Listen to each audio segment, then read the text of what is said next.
Hi, I'm Andy and welcome to Headspace. So today I'm going to be answering some questions about meditating with children, especially if you're quarantined at home right now. So this first question is from Maggie. And Maggie says, "Hi Andy, I have a question for my 7-year-old son, Charlie. We've been doing the kids' meditations together every night since the pandemic started. And Charlie wants to know, why is meditation important?" Well, Charlie, if you're watching, meditation is important for lots of different reasons. I think that we learn lots of things that are really important at school and at home when we're growing up. But there is nothing more important than looking after our mind and knowing how to maintain a healthy mind. Whether we think about it in terms of how can we be happier in our lives, whether we think about it in terms of how can we be healthier in our lives. All of us want to feel better in ourselves. We want to know that when difficult things happen in our lives, that we're not going to be overwhelmed, that we're not going to get caught up in lots of inner chatter. So meditation is a great way for building resilience. So that it's not about feeling sort of stronger in the way that we normally talk about strength. It's actually being more comfortable, more vulnerable with our feelings, with our thoughts. And through that, we start to feel very, very different. We find a greater sense of calm in our life. And when we have a greater sense of calm, we normally understand our mind a bit more. So we see quicker what's happening and we understand why it's happening. We also understand that it will pass. And as a result of that, we start to feel more content. We start to feel more happy. And you can even take it one step further. When we feel happier in ourselves, we have more space for those around us. So we're more likely to be kinder to others, to feel more empathy towards others, and hopefully to live a more compassionate life. So this next question is from Christina. And Christina asks, what's the best way to introduce children to the practice of meditation and awareness? So a few thoughts on this. Keep it short.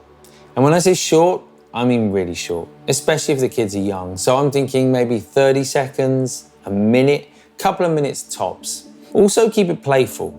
So it shouldn't feel like a task. It definitely shouldn't feel like a punishment, something they have to do when they go and have a timeout. This should feel like a treat.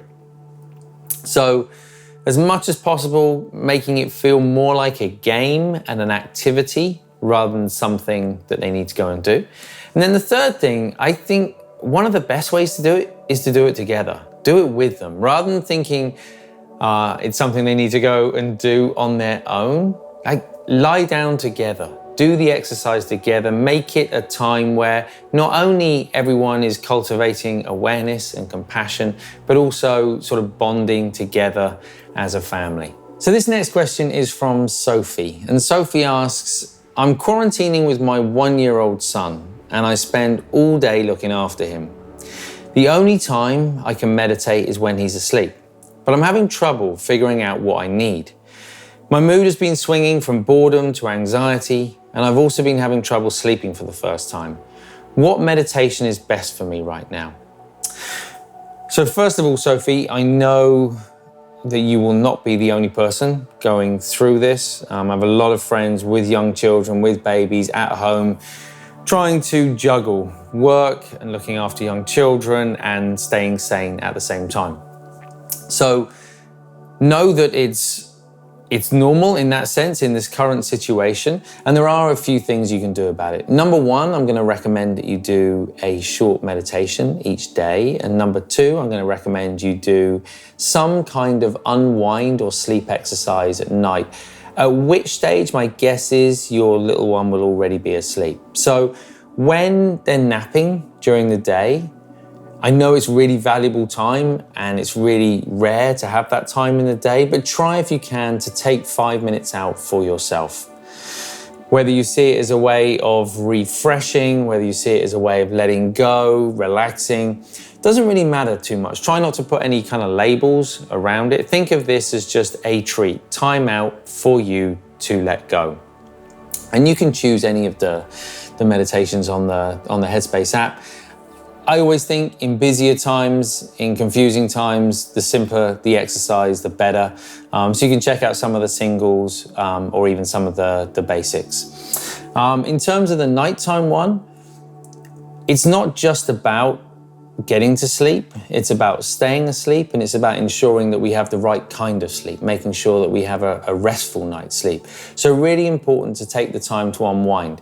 So you can do that with a mindfulness kind of based exercise where you unwind prior to going to bed, or you could even kind of listen to one of the sleep casts. Either way, find something that puts you in a state where you find it a little bit easier to let go of any anxiety, any stress, and allows you to, as I say, to fall asleep and get the best rest that you can. So I think doing those two things together, hopefully that will create a shift. And well done for what you're doing. I think it's really, really hard to be at home with kids right now. This next question is from Ben, and Ben is aged 11. Hi, Andy. Hi, Ben. I've been meditating for a while now, and I've gotten halfway through the Basics 2 course, but I'm struggling to stay committed. What can I do? It's a great question, Ben, and this is definitely not age specific. So I was 10 or 11 when I started meditation, and it's quite hard to stay committed day after day, especially because we don't necessarily see the benefits of the skill that we're learning immediately. When we go and learn a skill in sport or in any other kind of aspect of life, normally we see the improvement quite quickly and it's easy for us to see. But when it's in the mind, it's not quite so clear and easy to define. So to begin with, it takes a little bit of, as you say, a little bit of commitment just to sort of stay with it, actually. I would suggest that you set yourself some kind of time commitment and say, okay, I'm going to do this for 30 days. It's an experiment for myself to see how I feel after 30 days. What usually happens is after 10 days, it's kind of like, maybe I feel different, but is it different enough to keep going? Then after 20 days, we might look back and go, actually that feels different than after 10 days. I think I've learned something else. And after 30 days, we might get to a point where we've kind of established a routine, a healthy kind of habit that we're more likely to continue. The one thing I will say is that meditation is quite unusual. Although we may not see the benefits straight away, it is a skill which will be invaluable in every single part of your life. So if you are able to, stay with it. It's important now. It will definitely be important in the future. Thanks so much for watching today. I hope you found it helpful. If you've got a question of your own, please do feel free to send it in to askandy@headspace.com and I'll do my best to get to it in a future episode. See you again soon.